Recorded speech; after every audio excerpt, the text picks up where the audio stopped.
एकत्व को शुद्ध कहा जाता है जगत में। यदि उसमें कोई चीज मिली हुई है तो वो अशुद्ध मानी जाती है, चाहे कुछ भी हो।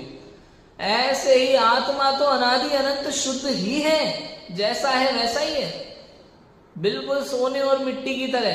कि खदान में से सोना और मिट्टी साथ में निकलता है, किंतु मिट्टी सोना नहीं बन जाता, सोना मिट्टी नहीं बन जाती। उसको तपाया जाता है तो मिट्टी मिट्टी अलग हो जाती है, सोना सोना अलग निकल के आ जाता है। सिद्ध होता है कि वो सोना और मिट्टी अलग थे इसलिए अलग हो पाए, नहीं होते तो नहीं हो पाते।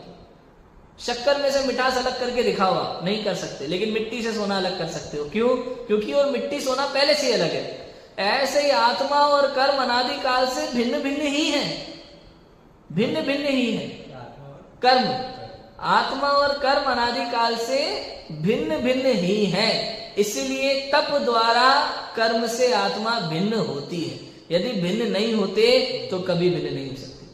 इसलिए कह रहे हैं आत्मा तो अनादि अनंत शुद्ध ही है, शुद्ध है, लेकिन बिल्कुल सोने और मिट्टी की तरह, दूध और पानी की तरह एक क्षेत्रावगा बंधन में है। ये धूल जैसे तेल, जैसे चिकने चेहरे पर धूल चिपक जाती है, ऐसे स्निग्ध राग द्वेष आदि भावों के निमित्त से ये कर्म एक क्षेत्रावगा रूप से जीव के साथ चिपक जाते हैं। और जब ये आत्मा अपने ज्ञान स्वभाव में लीन होता है, आनंद स्वभाव में लीन होता है, तो ये कर्म स्वयं धीरे धीरे धीरे धीरे दूर हो जाते हैं। समझ में आया कि नहीं आया?